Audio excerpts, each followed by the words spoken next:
મેં મારા એક મિત્રને મેસેજ કર્યો હતો કે મેં મારી જાતને આટલી બધી હતાશ અને અશક્ત ક્યારેય નથી અનુભવી, અને મને એવું લાગે છે કે જીવનનો અંત લાવી ગયો. એ સ્ક્રીનશોટ છે હજી મારી પાસે, એટલે મને તારીખ યાદ છે. તો મેં અંગ્રેજીમાં કર્યો હતો કે thinking of ending this life. એણે 12 કલાક સુધી મારો મેસેજ ન જોયો, પણ એણે એક મોટિવેશનલ સ્ટોરી અપલોડ કરી કે જાજુ વિચારો નહીં, કરી નાખો.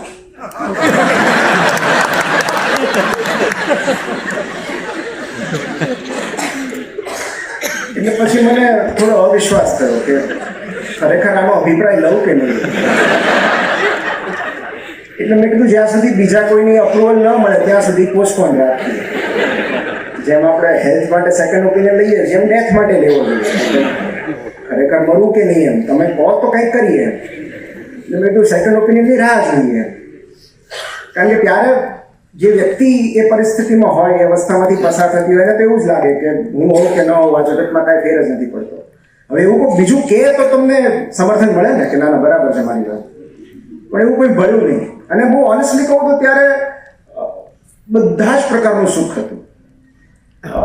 હોસ્પિટલ એસ્ટાબ્લિશ હતી, એક સુંદર મજાનું ફેમિલી, એક સરસ વાઈફ, દીકરી, મમ્મી પપ્પા, બધું જ પરફેક્ટ હતું. પણ પેલું 2015માં જ્યારે દીપિકા પદુકોણે ડિપ્રેશન એને પબ્લિકલી એક્સેપ્ટ કર્યું હતું, કન્ફેસ કર્યું હતું, ત્યારે કોઈ ઇન્ટરવ્યુએ એમને પૂછ્યું હતું કે તમારી પાસે તો બધું છે, ફેમ છે, નેમ છે, મની છે, તો તમને ડિપ્રેશન કેવી રીતે હોઈ શકે? ત્યારે એમણે એક સરસ સવાલ પૂછ્યો હતો સામે કે તો તમે એવું કહો છો કે જેની પાસે બધું હોય એને તાવ ના આવી શકે? So it is an illness. એ કોઈને પણ ગમે ત્યારે આવી શકે છે.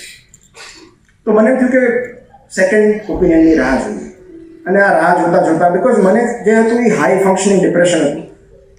હવે જો આ તમે વાર્તા સાંભળી હોય ને તો પ્લીઝ બેર વિથ ઇટ, કારણ કે હું વારંવાર કહેતો રહું છું, ને જ્યાં સુધી નવો ડિપ્રેશનનો એપિસોડ ના આવે ત્યાં સુધી આ તમારે સાંભળવું પડશે. તો હાઈ ફંક્શનિંગ ડિપ્રેશન હતું, એટલે હું બધું કામ કરતો, સર્જરી કરતો, પેશન્ટ્સ જોતો, like I was a robot, mechanically બધું કામ કરતો, પણ હું અંદરથી ખુશ નહોતો, રાજી નહોતો, ચહેરા પર સ્મિત નહોતો. તો આવી રીતે એકવાર એક હોસ્પિટલમાં રેફરન્સ જોવા જવાનું થયું, અને એના પાર્કિંગમાં, એટલે એક કોર્પોરેટ હોસ્પિટલમાં મારે રેફરન્સ જોવાનો હતો, અને એના પાર્કિંગમાં એક્સિડન્ટલી એ દિવસે હું મારા એક મિત્રને મળ્યો, સાયકેટ્રિસ્ટ મિત્રને મળ્યો, અને જસ્ટ અમે બહુ સાથે ક્રિકેટ રમેલા, તો પછી વચ્ચે કેવું સંપર્ક છૂટી જાય, પણ અમે ફરી પાછા મળ્યા અને જસ્ટ પૂછી લીધું કેમ છે. અને એ મારો મિત્ર હતો એટલે કે સાયકેટ્રિસ્ટ હતો એટલે કે જે બી હોય, આઈ સ્ટાર્ટેડ ક્રાઇંગ. પાર્કિંગમાં હું ખૂબ રડવા માંડ્યો. મેં કીધું નથી મજા આવતી યાર જીવનમાં. એવું થાય છે કે આ હવે બધું વાર્તા પતે તો સારું. એટલે મને કે બધું પડતું મૂકીને તાત્કાલિક અત્યારે મારા ક્લિનિક પર આવો.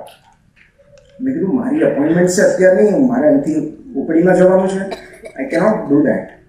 તો મને કે નહીં બધું કેન્સલ કરી નાખો, nothing is priority, this thing is priority, મારા હોસ્પિટલ, મારા ક્લિનિક પર આવો તમે. તો મેં કીધું મને આવા ખાલી વિચારો આવે છે, હું આવું કંઈક કરીશ નહીં. અને ત્યારે એક બહુ સરસ વાત કરી કે તમારા વિચારો ક્યારે એક્શનમાં કન્વર્ટ થઈ જશે ને તમને પોતાને ખબર નહીં પડે. અને આ એક સાયકેટ્રિસ્ટ જ કહી શકે, કારણ કે હકીકત છે. એ એક જ નબળી ક્ષણ જરૂરી છે એની માટે.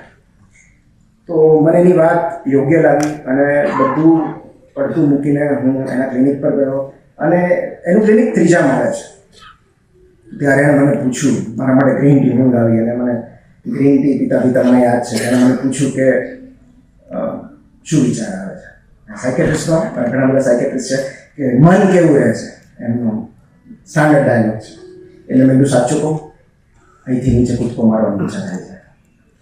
પણ ત્યારે ન માર્યો એ વિચારે કે હું અહીંથી કૂદકો મારીશ તો આની પ્રેક્ટિસ પડી ભાંગશે.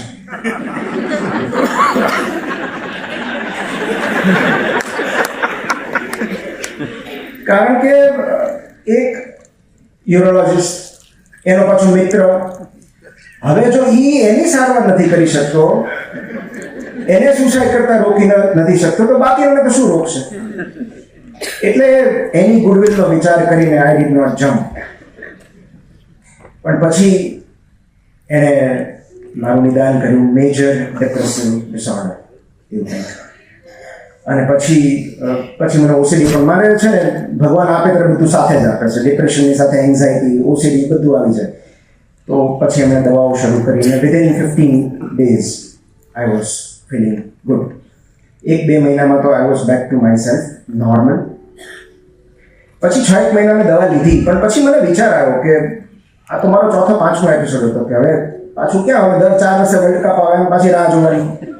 એટલે મેં કહ્યું કે આમાંથી પરમેનન્ટલી મુક્તિ લેવી હોય તો શું કરવાનું. એટલે મેં મારી પોતાની એક એક્સરસાઇઝ શરૂ કરી, જે આજે હું તમારી સાથે શેર કરવાનો છું. કે દવાઓ તો હતી જ, અને આઈ સ્ટીલ રેકમેન્ડ કે હું ક્યારે એવું નહીં કહું કે તમે સાયકેટ્રિસ્ટ પાસે કે થેરાપિસ્ટ પાસે ન જાઓ.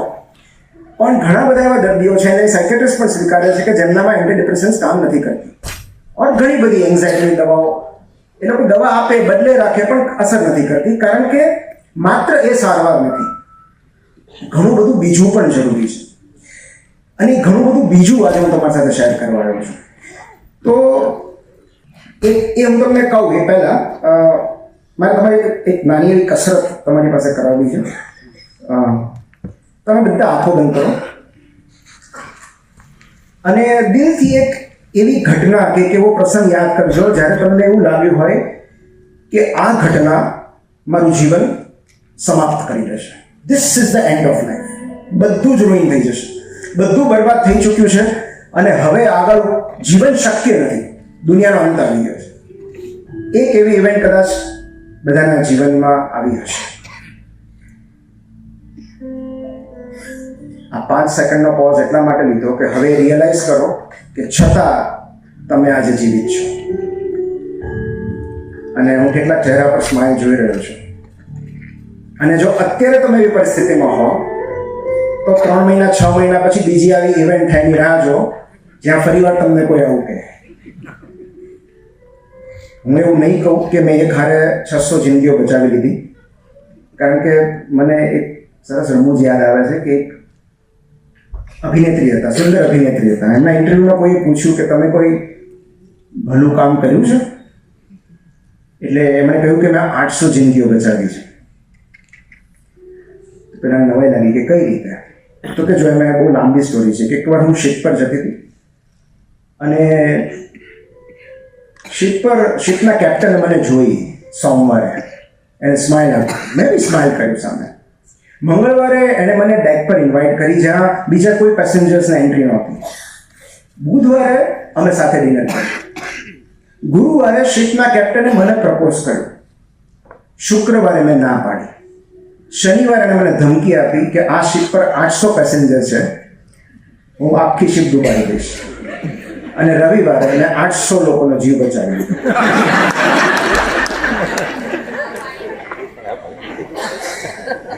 એટલે we are terrible Fortune tailors. એને ઇમ્પેક્ટ બાયસ કહેવાય કે આપણને એવું લાગે કે આ પ્રસંગથી, આ ઘટનાથી તો આપણું જીવન સમાપ્ત થયું, હવે આનાથી વિશેષ કાંઈ જીવન છે જ નહીં. પણ હકીકતમાં લોંગર રનમાં આપણે જોઈએ ને તો આપણે અત્યારે સ્માઇલ કરીએ છીએ કે એ ઘટનાને, દુર્ઘટનાને આપણે કેટલી પાછળ મૂકી આવ્યા છીએ. તો એવું કહેવાય છે કે જ્યારે કોઈ પરિસ્થિતિ વિશે આપણે વિચારતા હોય ને ત્યારે વર્સ્ટ આઉટકમ વિચારી લેવું કે વર્સ્ટકમ વર્સ્ટ શું થાય. ઓડિટોરિયમ ખાલી રહે. અને બેસ્ટ આઉટકમ શું થાય કે લોકો સાઈડમાં ઊભા હોય, આઈનમાં ખુરશી નાખીને જોવું પડે, રિયાલિટી ક્યાંક એની વચ્ચે હોય. તો always the reality is somewhere between the worst scenario and the best scenario. તો જ્યાં એક મનોરોગી હોય ને જો, તો એને દર્દી કહેવાય. 10 મનોરોગી હોય એને વોર્ડ કહેવાય. જ્યાં 100 મનોરોગી હોય એને હોસ્પિટલ કહેવાય. અને જ્યાં 700 થી 800 મનોરોગી હોય એને કોમ્યુનિટી કહેવાય. So now we are a community. અને જે લોકો આ માનસિક તકલીફ હોવાનું સ્વીકારે છે ને એ લોકો સમાજનું ભલું કરે છે. કારણ કે જે લોકો નથી સ્વીકારતા ને એ લોકો સમાજને નુકસાન કરે. એ લોકો ટ્રોલ કરે છે, એ લોકો ડિસ્ટર્બ કરે છે લોકોને, એ લોકો અસામાજિક બની જાય. તો સારવારનો પ્રથમ તબક્કો સ્વીકાર. અને ડિપ્રેશન્સ તો અમસ્તે બિચારા બિનાઈ હોય છે. તમે એમ કહો ડિપ્રેશનમાં છો એટલે એ બિચારો ડિપ્રેશનમાં, એ ક્યાંય કોઈ નડવાનું નથી. અને જેવું તમે સ્વીકાર્યો ને લોકોની તમારી પાસેથી અપેક્ષા જ ખલાસ થઈ જાય. સમાજની પછી તમારી પાસેથી કોઈ અપેક્ષા જ નથી હોતી, એ તો ડિપ્રેસ છે. અને જ્યારે સામાજિક અપેક્ષાઓ ખરી પડે છે ને ત્યારે જ આપણી મૂળ જાત સપાટી પર આવે. તો